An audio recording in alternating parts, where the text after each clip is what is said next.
आज परम पिता परमात्मा के 28/10/75 के महाभाग्य और छोटी छोटी पेज की दो मुरलियाँ करती हैं हमने, तो दोनों ही आज सुना देंगे। पहला है 100 ब्राह्मणों से उत्तम कन्या बनने के लिए धारणाएं। बाबा कहते हैं जो ब्रह्मा कुमारी होती है वे 100 ब्राह्मणों से उत्तम कन्या मानी जाती है, क्योंकि वो कम से कम 100 आत्माओं का तो कल्याण करती है ना, ज्ञान में लाती है। तो इसलिए 100 ब्राह्मणों से उत्तम कन्या बनने के लिए धारणा है। अब कन्या बहुत सी होती है जो हम चाहते हैं हम भी ब्रह्मा कुमारी बन जाए, ब्रह्मा कुमारी बन जाए, लेकिन ब्रह्मा कुमारी बनने के लिए क्या टैलेंट्स होने चाहिए वो बाबा ने आज इस वाणी में बताए। कुमारियों के साथ उच्चारे हुए अव्यक्त बाप दादा के अव्यक्त बोल। सभी कुमारियों ने जो बाप से पहला वायदा किया हुआ है कि एक बाप दूसरा न कोई, वह निभाती है क्या? ऐसा नहीं कि ब्रह्मा कुमारी बन गई और संसार की तरफ आकर्षण, तो किसी में भी आकर्षण नहीं रहे। संसार की न फैशन परस्ती में, न खाने पीने में, न किसी व्यक्ति की तरफ आकर्षण। तो इसलिए बाबा कहते हैं कि एक बाप दूसरा न कोई, वह निभाती है क्या? इसी वायदे को सदा निभाने वाली कुमारी विश्व कल्याण की अर्थ निमित्त है, जिसका संसार की और भी किसी वस्तु में आकर्षण नहीं है, वही आत्मा विश्व कल्याण अर्थ ब्रह्मा कुमारी कहलाती है। कुमारियों का पूजन होता है, पूजन का आधार संपूर्ण पवित्रता है। आप लोगों ने देखा होगा नवरात्रों में छोटी छोटी कन्याओं को नवमी के दिन भोजन कराते हैं, पाँव पड़ते हैं, दक्षिणा देखते हैं, क्योंकि वे छोटी छोटी कन्याएं पवित्र होती हैं, इसलिए उनके पाँव पड़ते हैं। देवियों का जो व्रत रखते हैं खासतौर से वो जरूरी करते हैं कि 9 दिन 9वें दिन कन्याओं का पूजन कराते हैं। तो क्यों कराते हैं उन छोटी छोटी कन्याओं का? कि छोटी छोटी कन्याओं के अंदर विषय विकार की भावना नहीं होती, उनका जीवन पवित्र होता है, तो इसलिए उनका पूजन करते हैं देवी मान करके। संपूर्ण पवित्र है, तो उनके पूजन का आधार क्या है? संपूर्ण पवित्रता। तो कुमारियों का महत्व तो पवित्रता के आधार पर है। अगर कुमारी होते हुए भी पवित्र नहीं, तो कुमारी जीवन का महत्व नहीं। तो कुमारीपन की जो विशेषता है उसको सदा साथ साथ रखना, उसे छोड़ना नहीं तो अपनी विशेषता को छोड़ने से वर्तमान जीवन का अति इंद्रिय सुख और भविष्य के राज्य का सुख दोनों से वंचित हो जाएंगे। परमात्मा के इस ज्ञान में आने से जो अतीन्द्रिय सुख मिलता है वो, और भविष्य का जो विश्व के राज्य का सुख मिलता है उससे वंचित हो जाएंगे। ब्रह्मा कुमारी होते हुए भी सुनेंगी, बोलेंगी कि अतीन्द्रिय सुख संगम का वर्षा है, लेकिन अनुभव नहीं होगा, क्योंकि बुद्धि अगर इधर बटी हुई है कहीं तो वो अतीन्द्रिय सुख का अनुभव नहीं होगा। जब सदा कुमारी जीवन का महत्व इस स्मृति में रखेंगी तो वो सफल टीचर व ब्रह्मा कुमारी बन सकेंगी। जब ऐसा लक्ष्य है तो कुमारीपन की विशेषता के लक्षण सदा कायम रहे। यानी अगर लक्ष्य आपका ऐसा है तो ये लक्षण पवित्रता का भी कायम रहे। चाहे माया कितना भी इस विशेषता को हिलाना चाहे तो भी अंगद के समान कायम। जैसे अंगद का उदाहरण देते ना कि तिलवर भूमि न सके चढ़ाई, जरा भी पैर को नहीं हिला सके, ऐसे ही चाहे परिवार वाले चाहे संसार वाले आकर्षण में लाए तो हाँ शादी कर लो वो कर लो, लेकिन किसी भी आकर्षण में नहीं आना है। इस विशेषता को हिलाना चाहे तो भी अंगद के समान कायम रहे। बाबा क्या कहते हैं, कुमारी निर्बंधन तो है लेकिन डर रहता है कि कहीं कुमारी होते माया के वश नहीं हो जाएं। अगर इस कारण को कुमारी मिटा देवे तो देखने की ट्रायल करने की जरूरत नहीं। जैसे करते हैं ब्रह्मा कुमारी को एकदम आते से सरेंडर नहीं कराते, 4-5 साल ट्रायल में रखते हैं, देखते हैं उसके संस्कार कैसे हैं, संसार की तरफ आकर्षण है, परिवार की तरफ आकर्षण है। अगर जब आकर्षण देख लेते हैं ऊपर वाले उनके सीनियर लोग, तब फिर उसका सरेंडर कराते हैं। तो ऐसे ही बाबा कह रहे हैं कि अगर तुम्हारी में ये दृढ़ता है कि निर्बंधन है, कोई भी बंधन नहीं है उसको, तो कहीं कुमारी होते हुए माया के वश नहीं हो जावे, इसलिए ट्रायल पर रखते हैं। अगर निर्बंधन है, किसी का भी बंधन नहीं है, तो ट्रायल के रखने की भी जरूरत है। तो इस कारण को कुमारी मिटा देवे, निर्बंधन बन जाए, तो देखने की ट्रायल करने की जरूरत नहीं। दूसरे परिवर्तन करने की शक्ति चाहिए। कोई भी आत्मा हो, कैसी भी परिस्थिति हो, लेकिन स्वयं को परिवर्तन करने की शक्ति। क्योंकि देखो आत्माएं कहाँ से आती हैं, कैसे परिवार के संस्कार, कैसे उनकी बचपन की नेचर है, तो उसमें अपने आप को आश्रम में वैसा वातावरण तो नहीं मिलेगा ना, दूसरे लोग मिलेंगे, तो उनके साथ में अपनी नेचर को परिवर्तन कर ले, तभी वो एडजस्ट हो पाएगी। अगर नेचर को परिवर्तन नहीं करने वाली हुई तो क्या होगा, दुखी होगी या टेंशन क्रिएट करेगी, खुद भी दुखी रहेगी और सामने वालों को भी कुछ बोलने की करेगी। इसलिए उसको परिवर्तन करने की शक्ति चाहिए। तो परिवर्तन करने की शक्ति चाहिए। कोई भी आत्मा हो, कैसी भी परिस्थिति हो, लेकिन स्वयं को परिवर्तन करने की शक्ति हो, तब ही सफल टीचर और सेवादारी बन सकेंगे। संपूर्ण पवित्रता और परिवर्तन यानी अपने आप को बदलने की शक्ति, और ऊपर बताया संपूर्ण पवित्रता, इन दोनों विशेषताओं से सेवा, स्नेह और सहयोग में विशेष आत्मा बन सकेगी। नहीं तो ट्रायल की लिस्ट में रहेगी। समर्पण नहीं कराएंगे, क्योंकि ट्रायल में है अगर कोई बात लड़की छोड़ के चली जाती है, कोई बदनामी नहीं होती है। उसकी जब फाइल बन जाती है, टीचर बन जाती है, सरेंडर हो जाती है, उभर जाती है, तो ब्राह्मण परिवार में भी किट से नहीं होती है, देखो वो छोड़ के चले। इसलिए बाबा कहते हैं कि स्नेह और सहयोग में विशेष आत्मा बन सकेगी, नहीं तो ट्रायल की लिस्ट में रहेगी, सरेंडर की लिस्ट में नहीं आ सकेगी। इन दोनों विशेषताओं को कायम रखने वाली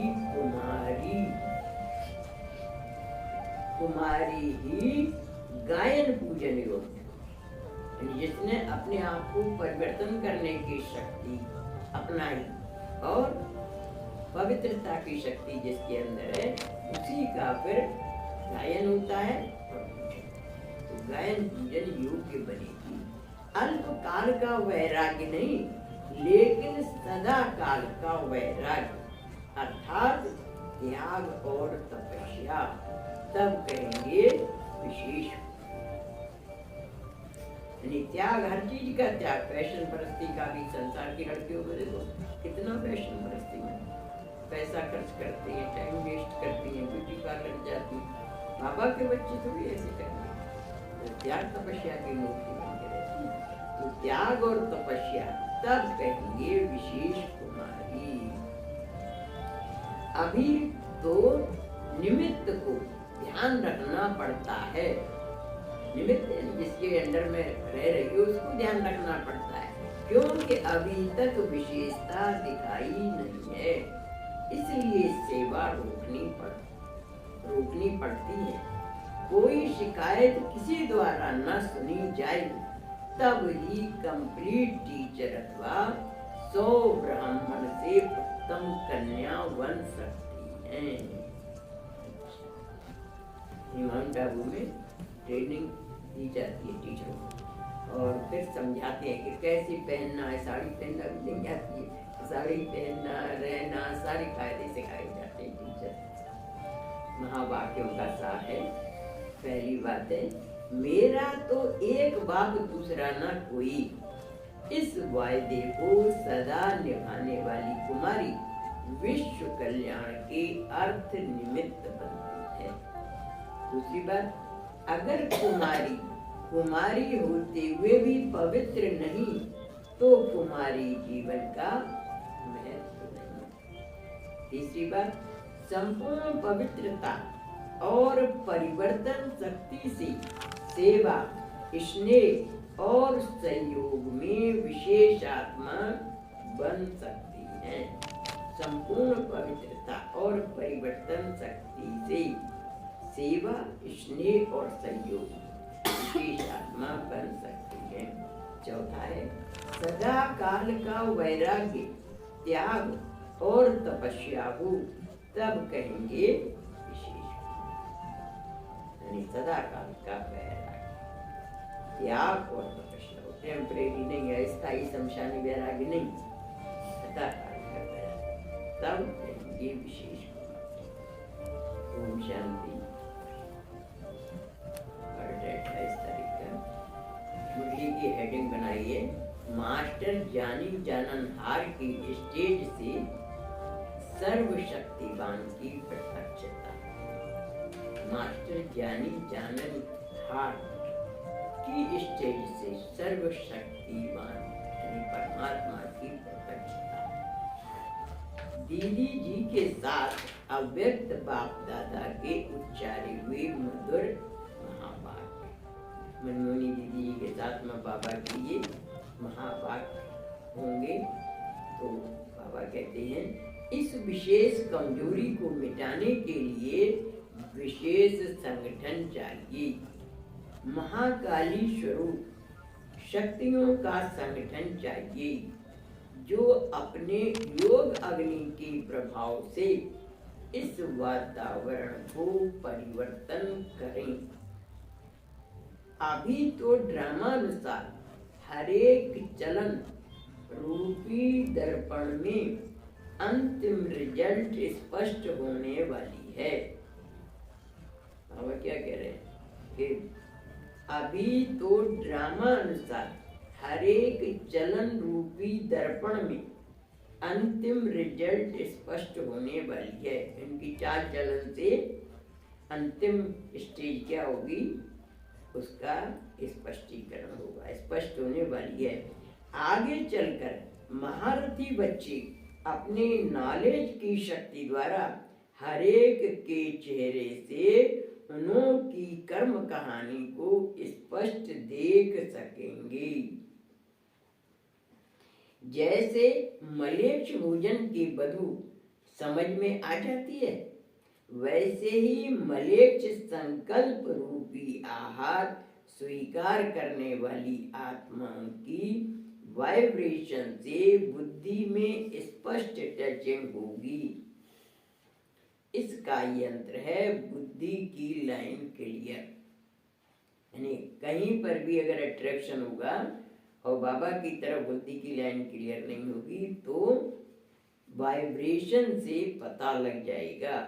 जिसका यह यंत्र पावरफुल होगा वह सहज जान सकेंगे। यानी पास बैठने वाले को भी वाइब्रेशन आ जाते हैं ना, तो ऐसे ही पास बैठने वालों को भी कि इनका संसार का आकर्षण है या भगवान का आकर्षण है। जिसका आकर्षण होता है ना, आदमी उसी के टॉपिक पर ज्यादा बात करता है। जिसका संसार का आकर्षण होगा तो दुनियादारी की बातें करेंगे, अगर भगवान का आकर्षण होगा तो भगवान की बात करेंगे। तो ऐसे दीदी जी से बाबा समझा रहे हैं, शक्तियों व देवताओं के जड़ चित्रों में भी यह विशेषता है, जो कोई भी पाप आत्मा अपना पाप उनके आगे जाकर छिपा नहीं सकती।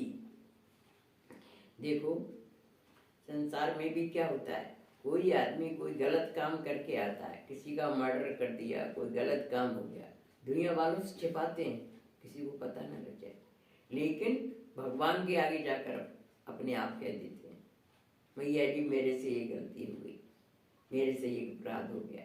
वो भगवान की मूर्ति पूछ रही है क्या तुमसे? उसको बिना पूछे बता रहे हैं, और संसार वालों से छिपा रहे हैं, किसी को मालूम ना पड़ पाए मैंने ये गलत काम। तो क्या है, उनके अंदर इतनी प्योरिटी है कि आप उनके सामने अपना पाप छुपा नहीं पाते, तो उनसे जाकर के व्यक्त कर देते कि हमसे ये गलती हो। तो ऐसे ही बाबा कह रहे हैं, शक्तियों व देवताओं के जड़ चित्रों, जब जड़ चित्र यानी मूर्तियों में इतनी पावर है, तो चैतन्य में भी आत्माएं कितनी पवित्र रही होंगी आप सोचो, जो उनके सामने कोई अपने अपराध छुपा नहीं पाए। वो इन समय की जो महारथी देवी देवता है ना, इनका है गायन और पूजन।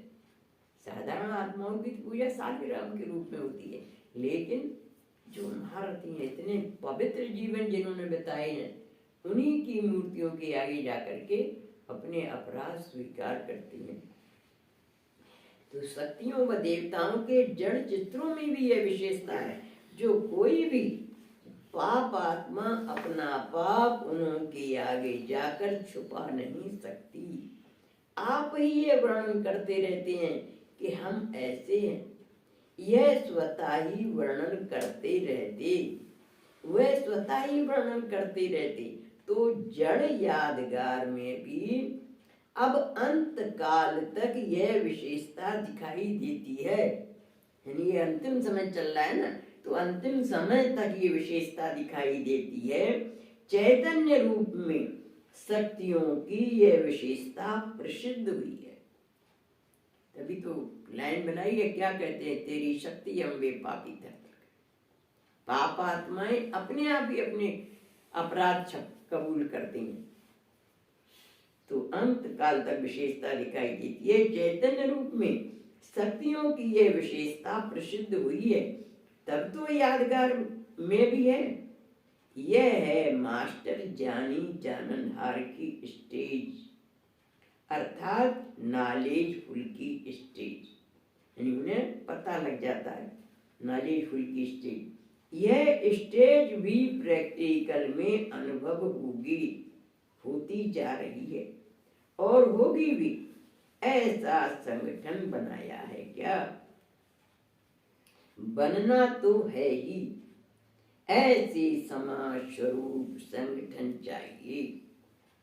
समाज स्वरूप में जागती ज्योति, ऐसे शक्तिशाली संगठन चाहिए, जिन्हों के हर कदम से बाप की प्रत्यक्षता हो, जो सदा बाप में लवलीन अर्थात याद में समाये हुए हैं। ऐसी आत्मा के नैनों में और मुख में अर्थात मुख के हर बोल में बाप समाया हुआ होने के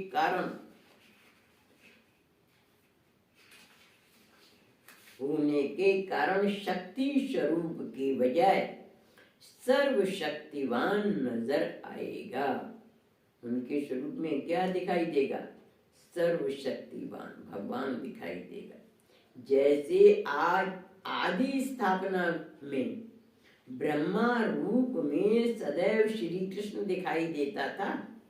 निष्कार में क्या था? ब्रह्मा के शरीर में श्री कृष्ण दिखाई देता था, और उसकी वजह से ही तो माताएं दीवानी हो गई कि घर वाले चाहे मार रहे हैं, डांट रहे हैं, लेकिन फिर भी श्री कृष्ण कह रहा है एक जन्म मेरी खातिर पवित्र हो, तो जरूर रहेंगे। घर छोड़ करके आ गए, 380 की सेना कैसे तैयार हुई? तो बाबा कह रहे हैं कि जैसे आदि में स्थापना में ब्रह्मा रूप में सदैव श्री कृष्ण दिखाई देता था, ऐसे शक्तियों द्वारा सर्वशक्तिवान दिखाई दे। ऐसे अनुभव हो रहा है ना, जो सदा बाप की याद में होंगे और मैंपन का त्याग वृत्ति में होंगे, जिनके अंदर मैंपन नहीं होगा, निमित्त भाव होगा, मैंपन की त्याग वृत्ति में होंगे, उन्हों से बाप दिखाई देगा। बाप का साक्षात्कार कौन कराएंगे? कल की मुरली में था ना, दृढ़ प्रतिज्ञा की जाए तो साक्षात्कार हो सकता है। तो दृढ़ प्रतिज्ञा मतलब यही कि हमारे अंदर सच्चाई, सफाई, ईमानदारी हो, तो उन्हों से ही बाप दिखाई देगा।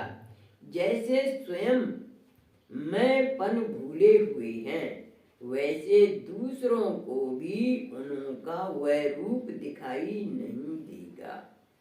यानी जैसे मैंपन उनके अंदर नहीं है, तो दूसरों को भी उनके अंदर मैंपन यानी उनका शरीर नहीं दिखाई देगा, उनमें बाबा दिखाई देगा, लेकिन सर्वशक्तिवान का रूप दिखाई देगा। अच्छा, सारे मुरली का पहला पॉइंट, बुद्धि की लाइन क्लियर होने से और अपनी नॉलेज की शक्ति के द्वारा हर एक के चेहरे से उनकी कर्म कहानी को जान सकते हैं। बुद्धि की लाइन क्लियर होगी ना, तो उनको अपनी नॉलेज की शक्ति से भी हर एक के चेहरे से कर्म कहानी जान सकते हैं। कहते हैं ना, face is the index of mind. जो चेहरा है वो माइंड की पोजीशन का दिग्दर्शन करा देता है, तो उनकी कर्म कहानी जान सकते हैं। दूसरा, जो सदा बाप की याद में होंगे, मैंपन के त्याग वृत्ति में होंगे, उन्हों से ही सर्वशक्तिमान बाप दिखाई देगा। जो सदा बाप की याद में होंगे और मैंपन नहीं होगा जिनके अंदर, उन्हीं से भगवान सर्वशक्ति